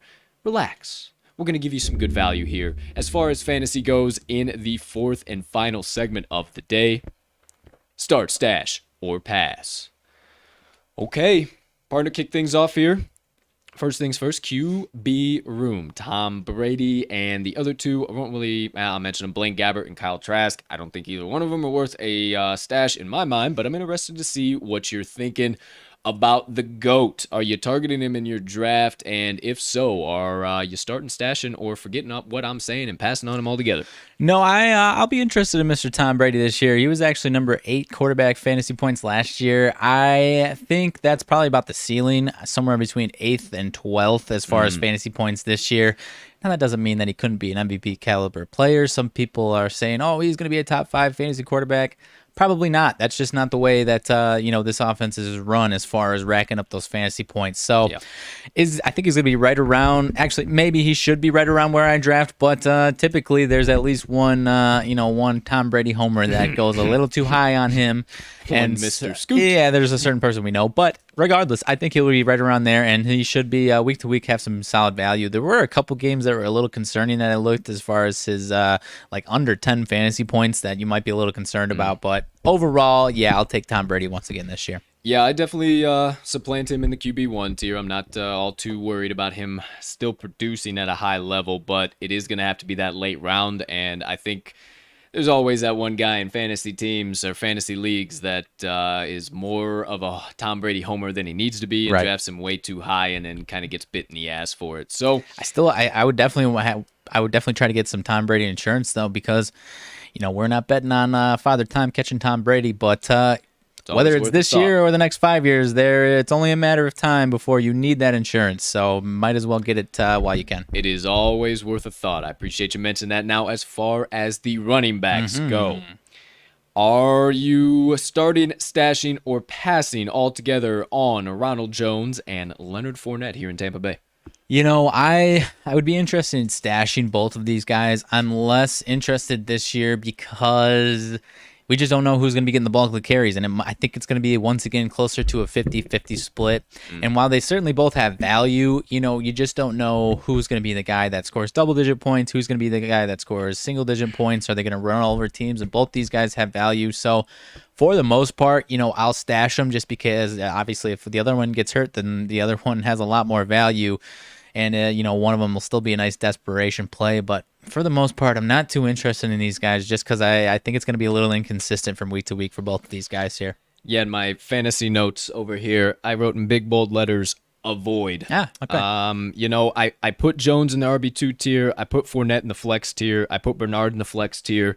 I think they all have fantasy value, but I would definitely stash them. I'm not going to go out of my way and make them my lockdown RB1 or RB2 or maybe even my number one flex option. They're going to be solid pieces that you can have there and potentially steal away from other people from time to time, but avoid in general. Do not go out of your way to try and get this backfield on your team, because even though they had the dominant playoffs, Leonard Fournette and then Ronald Jones could spark from time to time. I mentioned it earlier in the show. Ronald Jones really depends on that big explosive playability, and I don't know that we necessarily see that too much. I think personally we see BA keeping the rock in the hands of the GOAT, Tom Brady, more often than not here in 2021. Yeah, the only reason, I'll mention it one more time, the only reason I would even be interested is if one of these guys gets hurt. I want the other guy, because I did have Ronald Jones last year, and there was a couple times where he was the go-to guy, and it was a nice week. But aside from that, no thank you.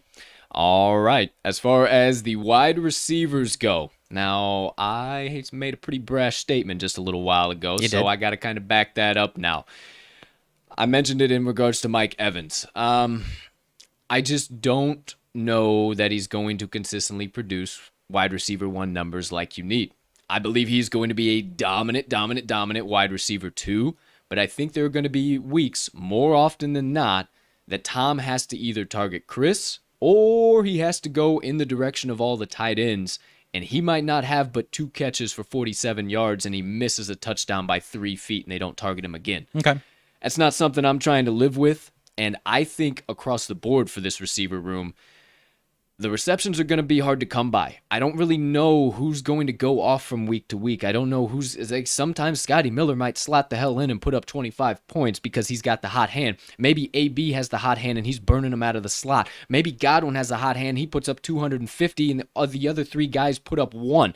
I think out of anywhere, I would target Chris Godwin.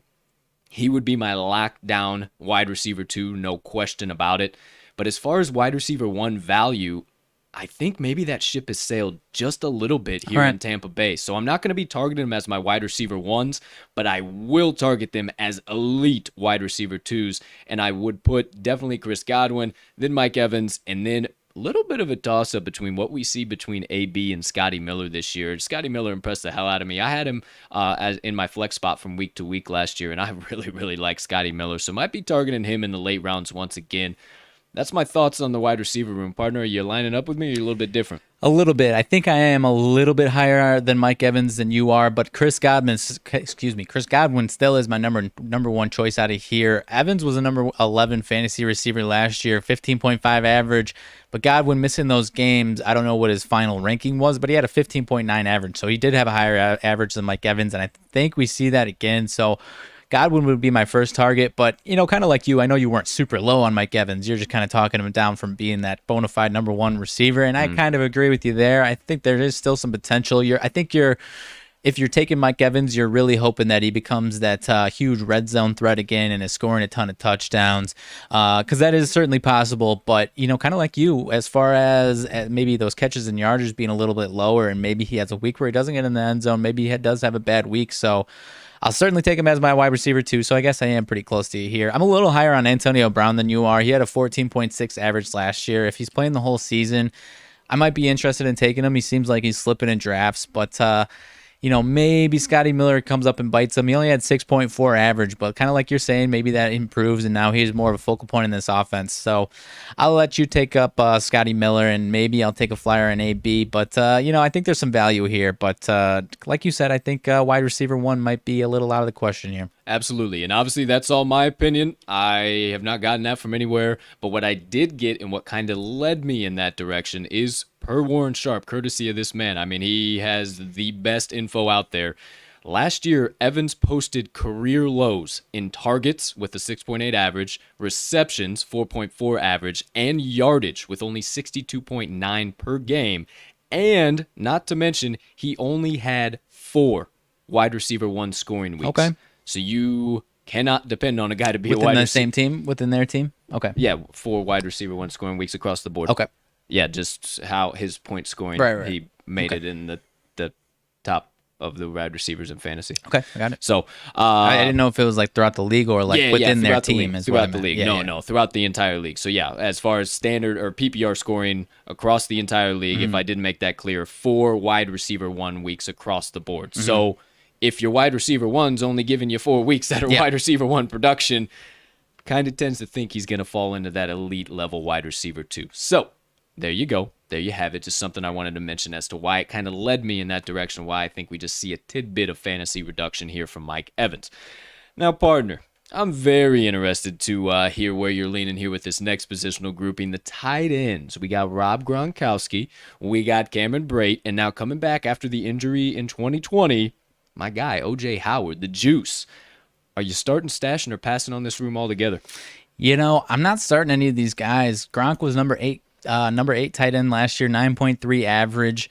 I think he takes down kind of like what you're talking with O.J. Howard comes back, just being a little more crowded, and maybe O.J. Howard gets a few more opportunities and takes a few more opportunities away from Gronk. That being said, I'm not really interested in O.J. Howard because, Gronk is still there. I just think it's going to be too crowded this year to really rely on any value. If I'm in a pinch, I'll still take Gronk as my backup tight end, but overall, I'm going to be mostly passing on this tight end room here. I think so too. I might be a tad higher. I think Gronk is going to be a playoff asset. I think he's past his regular season huge pop-up numbers. Yeah. I think he's going to have maximum 3 to 5 receptions a game, and those might only go for about 30 or 40 yards. I don't think we see classic Gronk. I think he's more of kind of a decoy kind of piece. Like key spots where he's going to have success, not so much just full game plan type success. And I think Cameron Brate is going to be that deep ball tight end threat. He's going to kind of get out and get around. And then I think O.J. Howard is going to turn into that red zone guy. I think he's going to come back and he's going to be that red zone guy for him. So if I'm targeting anybody, I think it's O.J. Howard. He showed some serious flashes. B.A. loves him, loves to use him in a ton of different looks. And I think that if you're targeting anybody, I would target Juice. I know my partner said he would target kind of Gronk. I'm a little bit on the fence there just because there's far too many weeks now in my mind that I look back over the course of last season that it was just single digits, and I try and at least get 10 points weekly out of my tight end. If you can get double digits, you're sitting in a pretty good spot. So I think O.J. Howard, with his touchdown potential, that definitely raises his ceiling a lot. So I think he would be the guy. He's not my tight end one. I would definitely stash him and have him as a good TE2 option, maybe against some of the poor tight end defenses in the league. Some of those new linebackers, they'll definitely target there. So something to think about. I would stay away in general, but definitely worth a stash on Gronk per my man and on O.J. Howard per me. Cameron Brate's still solid, but just from a fantasy perspective, I don't think he gets it done this year. Hey, kickers are people too, man. What the hell are you leaving them out for?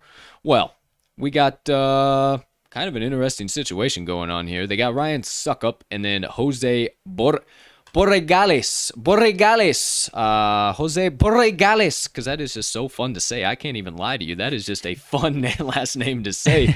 You got those two guys competing for the kicker spot. Suckup obviously has been in Tennessee over the course of the last few seasons, and he'll put up a game here or there. He'll have a game here or there, but I just think more often than not, he might get you negative. He might miss a very key one here or there. I might be talking too far ahead, but I just don't know how much I can trust Suckup. I really have never gone out of my way to get him.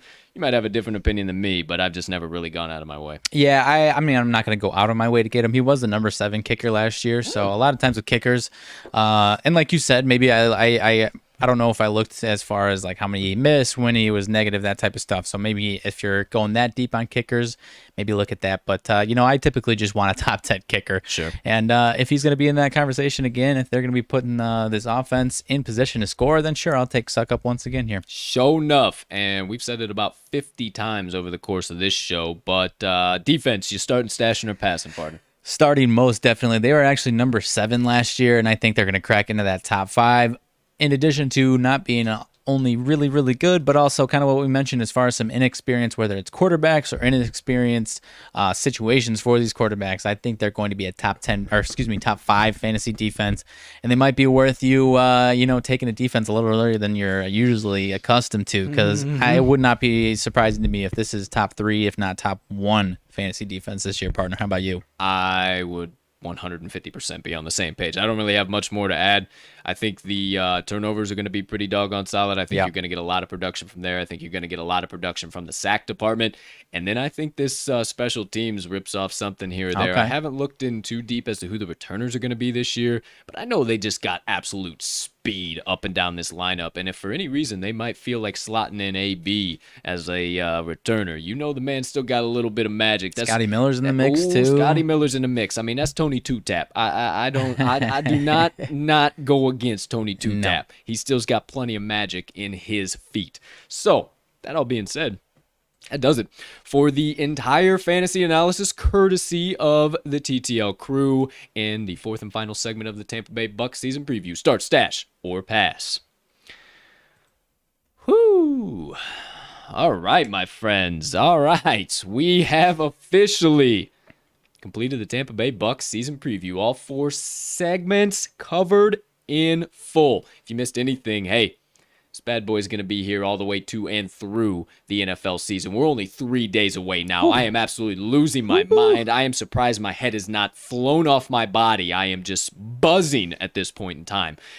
But it will stay here. It'll be here. You need to go back and look at any of it. You need to go back, get some key insights and trends. It's all going to be there all the way through. We might even create a little, I was kind of kicking this around, creating a playlist and just dumping all of the NFL special editions into one playlist as well. So I might go ahead and do that for y'all as I think about that. Actually, let me write myself a doggone note here. Edition playlist. It is a playlist. Okay, beautiful. All right, so before we get into the rest of the show, a little RMags sidebar, a little important TTL updates, a little everything in between. We got to send these Tampa Bay Bucks into 2021 the only way we know how, just like we have done for every team before them. So as always,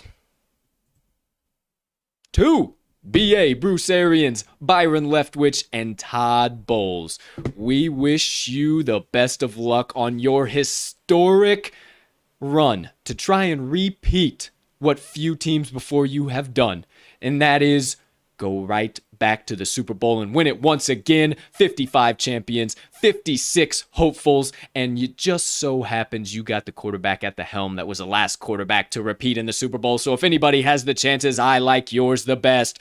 To every member of the offense, defense, and the entire Buccaneers franchise, we wish you the best of luck here in 2021. And as always, Godspeed. Godspeed. All right, my friends. That's officially official. Tampa Bay Buccaneers season preview is a wrap. Paper or plastic? You pick. Paper. Okay, I'll sit in plastic. That all being said, let's keep it moving right along. Get this show wrapped up. We got 15 minutes of the usual, then a little motivation minutes. We'll get y'all out of here. So first things first. Partner, anything melting on the brain? No. Partner, anything burning on the brain, melting on the heart, festering on the soul that you have been dying to get out to the kind folks that joined us on episode number 118. Holy shit, time flies when you're having fun of the Talking the Line podcast on this beautiful Labor Day, September 6th, 2021.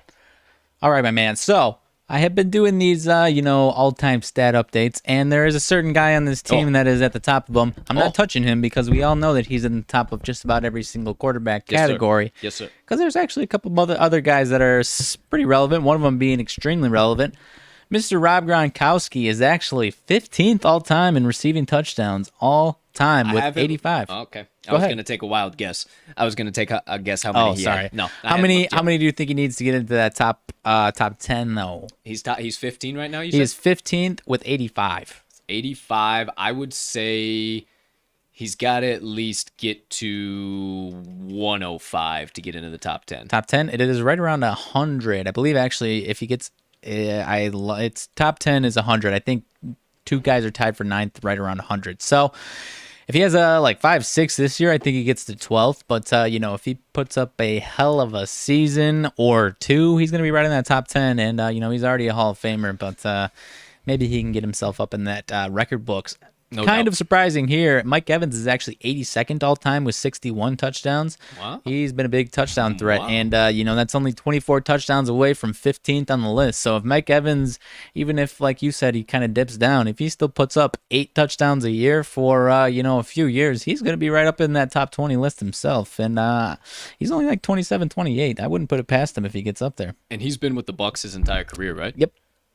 A lot of, the majority of that is Mr. Jameis Winston passing him the ball. And, now in this new offense with Tom Brady and all those shiny bells and whistles, obviously, like you mentioned, his targets are down a little bit, but I think he still puts up a nice, healthy touchdown number at the very least, even if your prediction is correct as far as his catches and yards are concerned. All right. Well, thank you for that sidebar, partner. You got us all updated and informed on the Bucks. Some key numbers there. Hey, no doubt in my mind, Gronk, first ballot Hall of Famer. Yeah, no I don't question. even have to question He was any of that. 3 years, 4 or 5 years ago he was. Yeah, for sure. So geez. And then also, that was interesting on Mike Evans too. I was thinking that, he might be in like the top of hundo, but I mean, doggone, 82nd, pretty damn good. But I mean, if you look at the numbers, this is about where either it's taking you all your career to get to this number, or you get to this number and then you kind of fall off. So it's, the guys that get up maybe there, my prediction is right. maybe. So really, the guys that get up into that top 40, top 50 are the guys that stick around and keep putting up those numbers. All right, so you heard it here first, kind of all-encompassing. What season do we see from Mike Evans here? This is going to be very interesting because we got some differing opinions, but then some same opinions. So, hey, stay locked into the Bucks and remember our words. There might be some truth to what we're saying here. All right, thank you, partner, officially for Most your definitely. sidebar. And now, couple of key, critical, important updates. Now, if you've been tuning into the TTL pod every single day, you've been hearing about these updates for a while, but we're just going to cement them down so you know all about it. Today was the third of the final 3, or I guess the first of the final 3, whatever way you want to look at it, of the NFL Special Editions. We will be wrapping them up on Wednesday with the Washington football team, and then we got the Tennessee Titans tomorrow. So after all of that is wrapped up on Thursday, we'll be going back to business as usual. Thursday will most likely be just like a NFL, I don't want to say NFL special edition, but Thursday night football special. Sure. So we'll have picks, plays, props, best bets, everything in between. We're diving in. I already got 4 different props that I got my eyes on that are pretty doggone valuable. Outside of, I haven't even really made my spread and game total picks yet. So I'm on the fence. Yeah, me too. I got to look through little things. I got to see some line movement. I got to see some money. I got to look at a couple projections. So still a lot of work to do on that end. But that Thursday, that will be the 9th, business as usual. We'll be back to the regular TTL pod. Before I go any further into this week, on the 8th, that is the Washington Football Edition, after the live show is complete, sometime between noon to 2 o'clock, I'll tell you the official time, but after the live show is complete, the first official episode of our new show, Wise Words, will be dropping. We are so happy to bring this to you. Our first guest was an absolute electric factory. Maybe if you haven't seen the clips on Twitter, I'm not going to tell you who it is. You're going to have to keep sticking around and finding out. But if you did see the clips on Twitter, you know, and you actually got some free money courtesy of him this week. Gave us a free pick, no sweater, went to the pay window, and we actually got 2 more picks from him. Yep. Future plays for the NFL that have ridiculous amounts of value. Yeah. One that I agree with, one that I didn't, but it's at least got me thinking about it a little more. No, I am all over with him. Ya? The analysis, I know which one you're thinking that you're disagreeing on, not the team that we're both extremely high on. Right. I liked his analysis on that. So that's what I'm saying. Kind of rided me over, but Making I was me think like, about it. Damn, my Super Bowl pick. Damn, my Coach of the Year pick. Damn, what the hell? So maybe you a little foreshadowing there for you. And just maybe you see that pick in the featured content section on the homepage of talkingtheline.com. Maybe you see that pick floating around Twitter. Maybe you just need to tune into everything TTL because,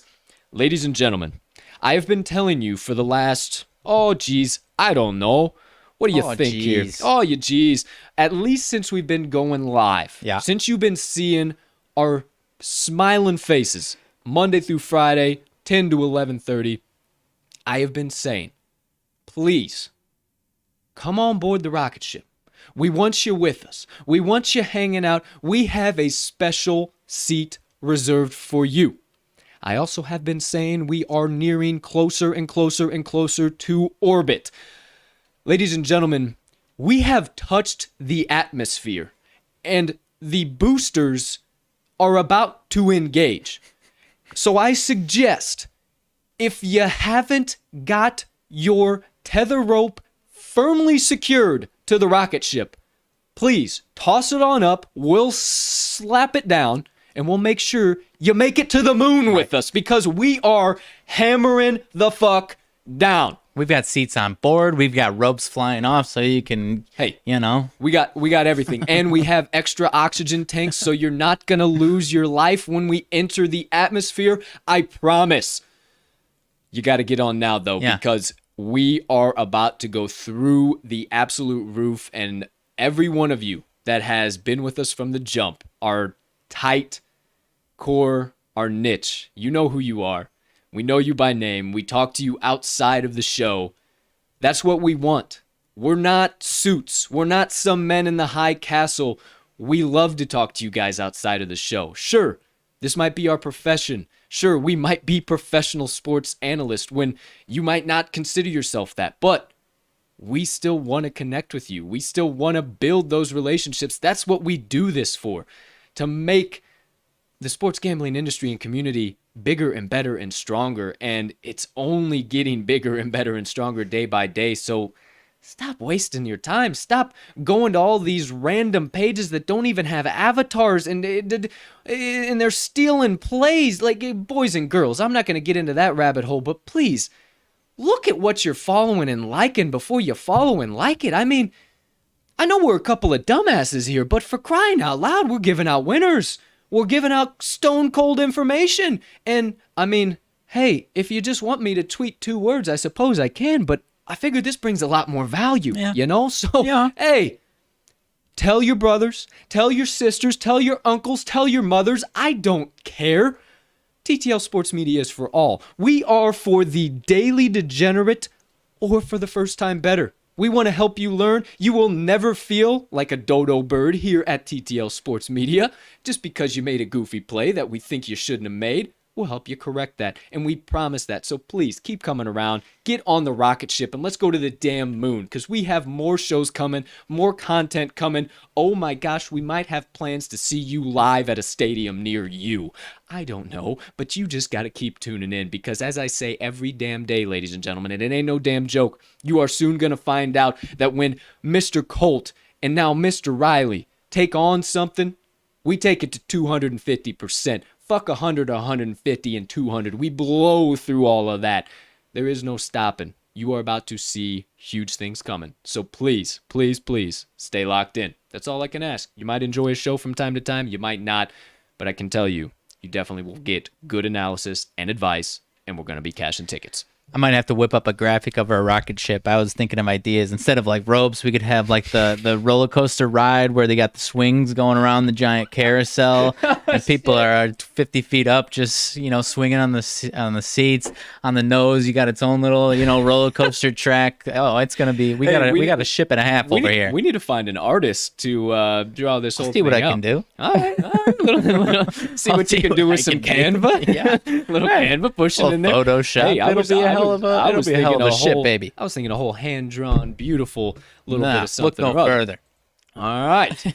Well, that all being said, now you know wise words, everything. Wise words coming out this Wednesday, September the 8th, right after the live show is complete. Our first guest, nothing but wise words and nothing but nuclear power plant energy. I cannot tell you how fun it was to do this. We had loads of laughs. We had loads of serious time. It was such a quality interview, and we can only hope that every one of our guests from here on out continue to do the same. And we're only going to keep making it better. Definitely areas we could improve, correct? We always think that, but hey, we're just going to keep making it better and keep bringing all the good content to you guys. So can't wait to bring it to you.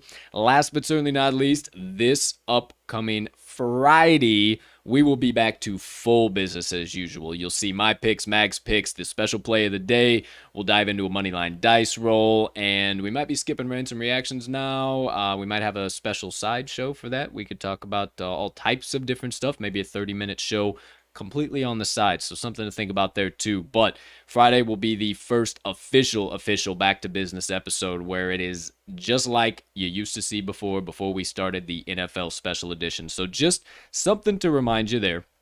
But outside of that, I got nothing major. You guys are all up to date. You know everything going on, partner. Anything I missed, anything I didn't discuss? No, sir. Let's keep it rocking. All right. So last but certainly not least, my friends, you're updated everything TTL Sports Media. You know everything 2021 Bucks. You know everything about other teams potentially betting. What did we leave out? That thing that no other show in the sports gambling industry on this planet does. And that's give you extra inspiration and motivation at the same time we give you insights and analysis. So as always, from the bottom of my heart, let me close out this show with my motivation minutes. All right, my friends. A little bit of a special one for you here today. A little bit of a two-parter. Some different perspectives here, depending on where you might be in your life. Now, if you have been a fan of the Moat Mins in the past, you know I have my quote of the month. Well, we are at a new month, ladies and gentlemen. I know it's the 6th, but first official week of the month. Quote of the month, my friends. Listen good. This one's going to smack you right in the chest. Never give up on something you can't go a moment without thinking about. Never give up on something you cannot go a moment without thinking about. Now, I could stop there. That's good enough, I suppose. You could roll down a bunch of rabbit holes with that. But I wanted to give you some perspectives with this. First side of the coin is coming from the perspective of you haven't made that jump yet. You haven't made the leap yet. You have this passion that's burning in you, but you don't know how to go after it. You don't know how to make it successful or to turn it into a reality. So instead of doing so, you just sweep it under the rug. It always comes back to your mind from time to time, but you never act on it. Today is the day that you stop that. Today is the day that you stand on the cliff's edge. You look across the wide open landscape that is dark, trodden, scary, unpredictable, and you spread your wings and you jump. And you choose to keep flying no matter what comes at your way. You might drop a few 100 feet from time to time, but just keep flapping. I promise you, you will keep coming back up every time. And your wings will only get stronger and stronger and stronger. And of course, that's only a metaphor, but you know where I'm coming from. And I've said this a few times before, but if it itches, go scratch it. Stop letting it itch at you and not just trying to scratch it. Just try.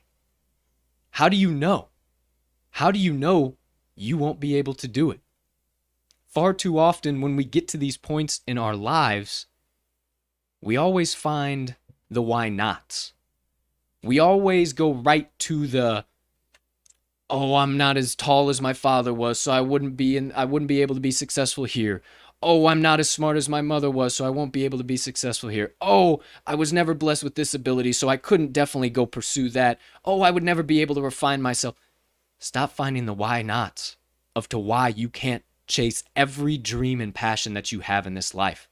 Start finding the whys as to why you do measure up, why you are good enough, why you have every ability in the world to chase your dreams and passions. And if you don't, you have the ability to evolve and to grow and to add to your repertoire and to add feathers to your wings and become stronger and stronger and stronger by day.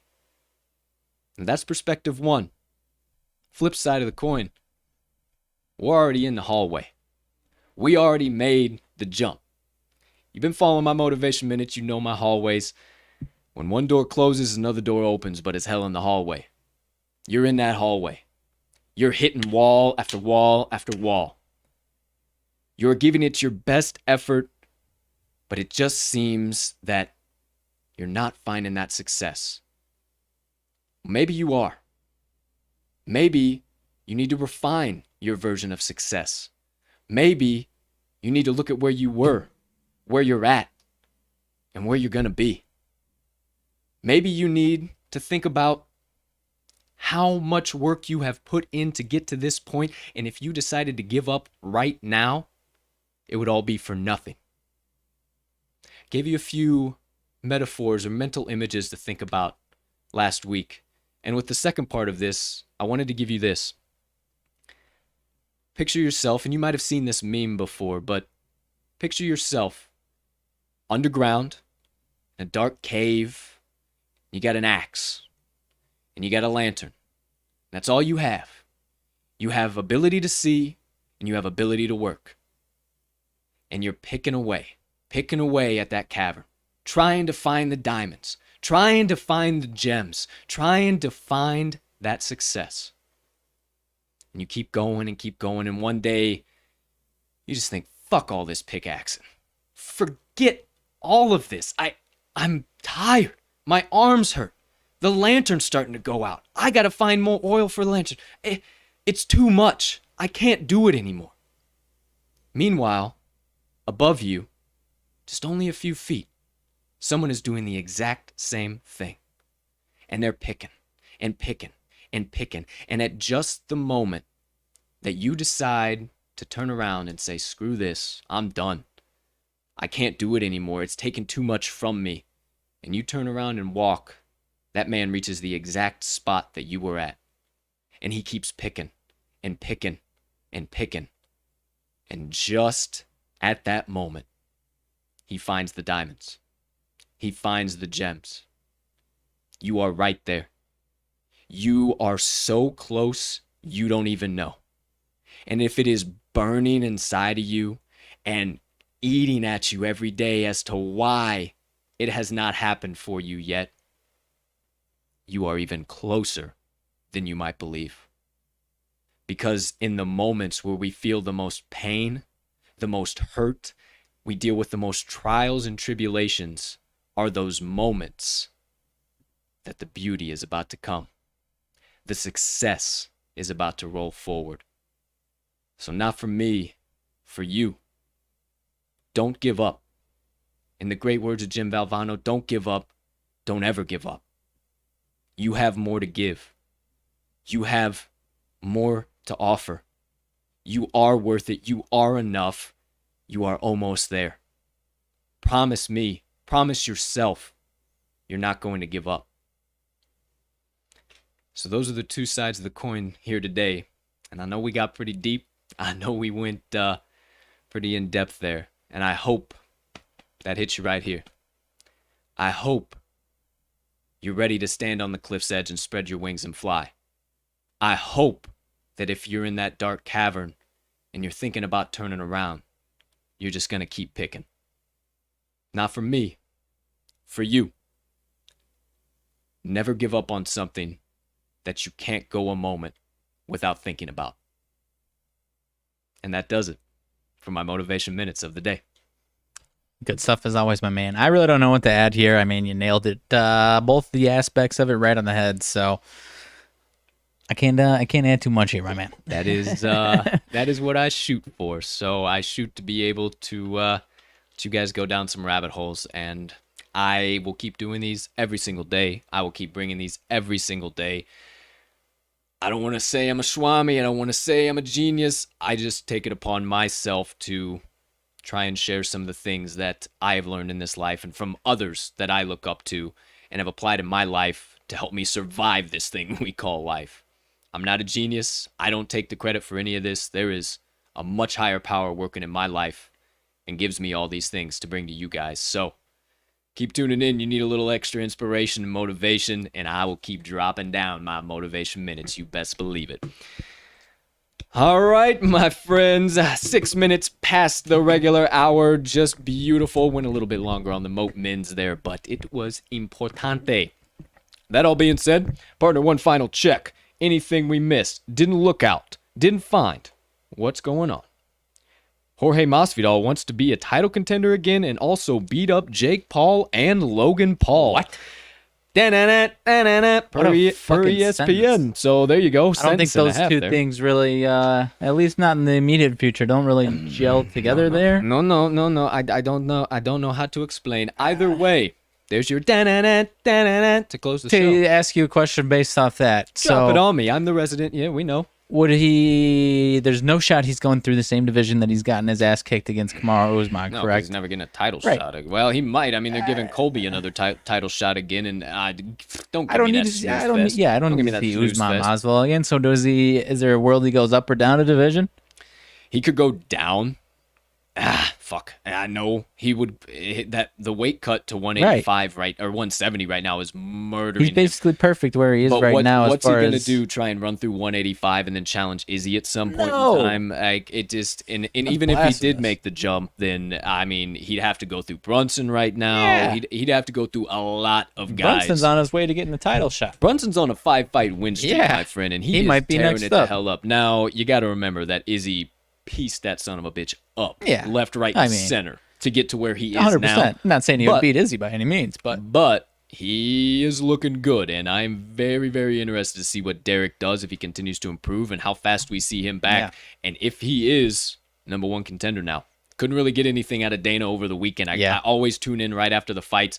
His key thing, you guys know me, I don't tune, that is the farthest thing from my mind at this point in the night. And then that's his answer, and that's everything, and you don't get anything, and you don't hear about nothing till Shelby and all the guys meet up, and then woo-hoo, here we go. I have to give him props because it's like, A, that's bullshit, my man, but B, also, I can respect you for not doing a knee-jerk reaction night of the fight type stuff. Absolutely. Absolutely. And then, also to mention, if you have been following the Talking the Line podcast and when we do our UFC special editions, you know I'm the resident UFC guy. I had been talking about Patty the fucking Batty. Patty. How long have I been talking about I don't know, Patty man. the fucking Batty? I've been telling you know. about him for so long. I've been telling you about him before we even started doing the TTL pod. I said, please keep your ear to the streets. So about for a this year, man. probably? Probably. I was like, hey, he's going to be in the UFC sooner rather than later. You just got to let him. And boy, oh boy, did he deliver.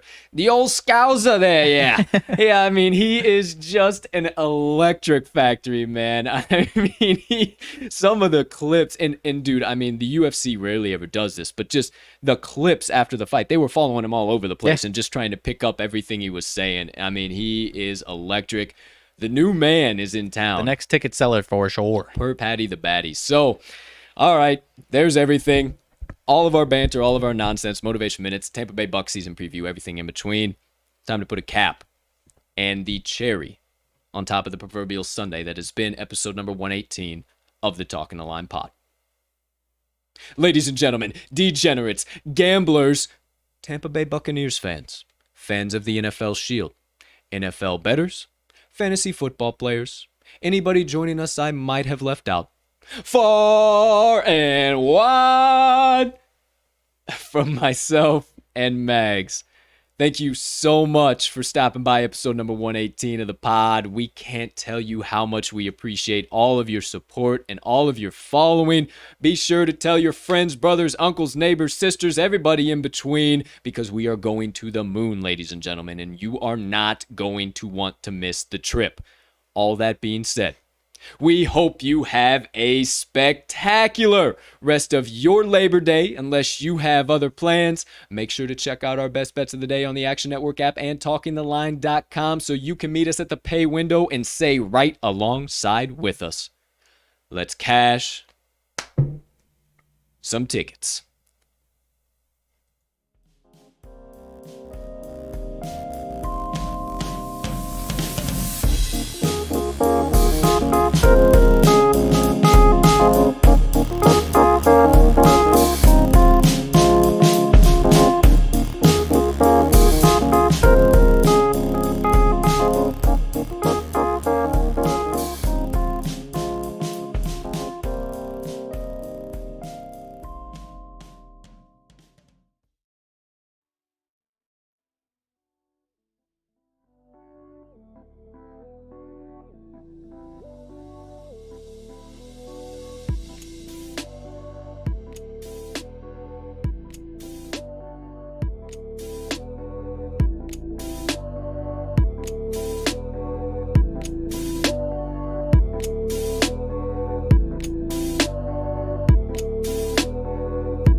Are you behind on your credit card bills? Good. Pick up the phone and start dialing. Is the landlord ready to evict you? Good. Pick up the phone and start dialing. Does your girlfriend think you're a fucking worthless loser? Good. Pick up the phone and start dialing. I want you to deal with your problems by becoming rich.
Precisely 7 1/2 minutes after that, you're gonna bring us 2 more. Then